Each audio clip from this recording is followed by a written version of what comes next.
decir fundamentalmente que nuestra reflexión no debería reaccionar en contra de esos discursos producidos en otras sociedades, pero sí recordar que nosotros no vamos a describir los procesos lejanos de otros lugares, sino la singularidad de los procesos que estamos enfrentando o en los que estamos involucrados, de tal forma que la violencia imperial, colonial, urbana de las sociedades centrales, europeas o americanas, no son los mismos procesos latinoamericanos o mexicanos, ¿no?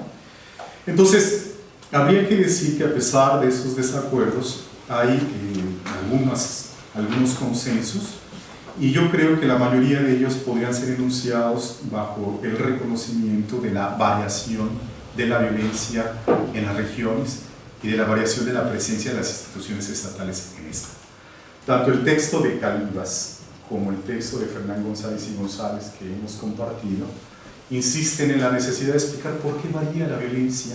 en situaciones extremas de guerra civil o bien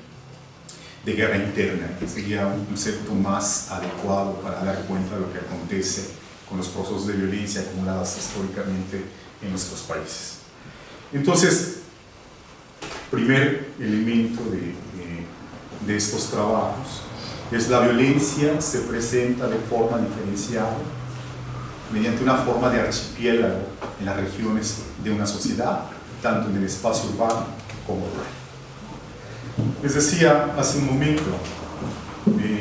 no tenemos muchos trabajos que nos expliquen cómo se vincula la violencia del campo con la violencia urbana. El sentido común nos indica, vemos que puede haber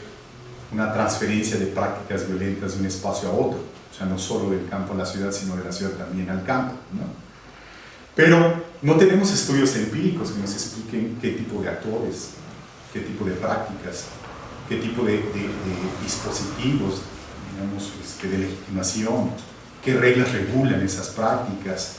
qué rentas extraen de esas prácticas, ¿no? En este caso, decía yo hace un momento, se trata fundamentalmente de no generalizar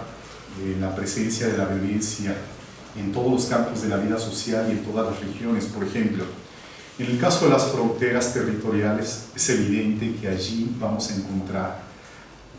una amplia ambigüedad o porosidad de prácticas legales y ilegales que hacen posibles zonas de excepción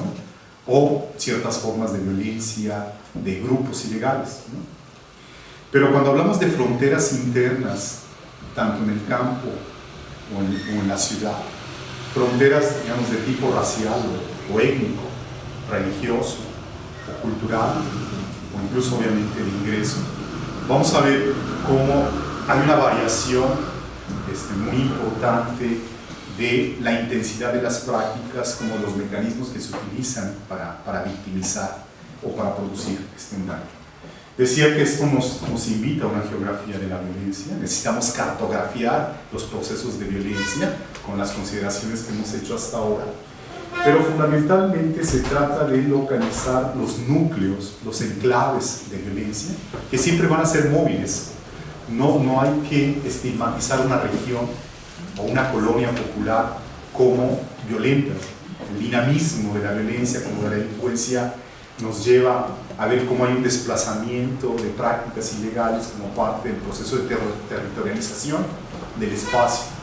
por los grupos ilegales, incluidos en este caso las redes de policías o militares que practican, digamos, la violencia ilegal en contra de ciertos grupos de población. Por otro lado, es importante, nos indican estos estudios que podemos incluir en este último apartado, que no deberíamos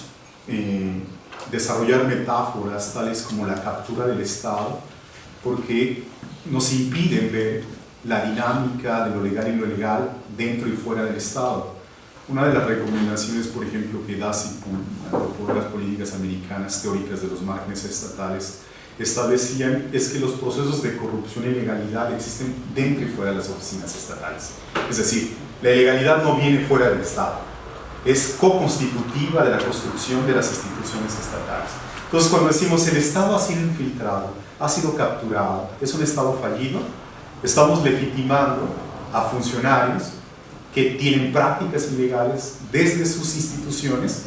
y que están en red, en contubernio, aceptan sobornos, omiten, no intervienen como debieran, no se sujetan a ningún tipo de control civil, porque están extrayendo renta junto con esas redes ilegales que conocemos como delincuentes o delincuentes organizados. Entonces, más que suponer que el Estado se contamina desde afuera, porque es capturado por delincuentes y victimarios desde afuera, lo que tenemos que decir es que hay un proceso de intercambio que forma parte constitutiva de la construcción del Estado. Si nosotros seguimos las narrativas europeas y americanas, por ejemplo, de Norbert Elias y de Tilly sobre la conformación del Estado, pues sí, en efecto, en Europa fue así, pero en América Latina es diferente.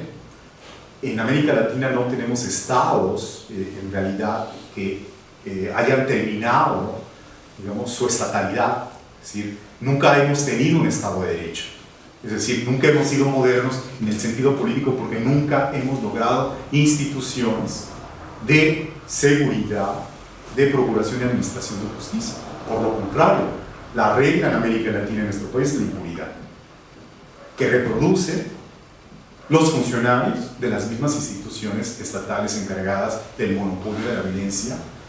física legítima. Entonces, autores colombianos como Fernán González y González, pero también como Rodríguez Cuadros, nos dicen, dejemos de hablar de esta manera.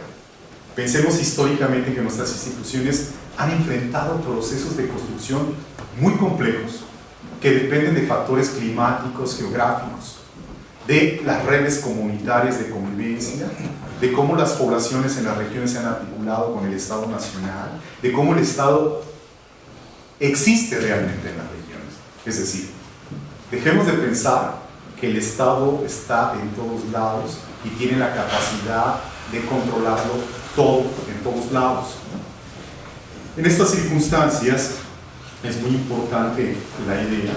de que hay grados de construcción de la estatalidad que facilitan o impiden la impunidad.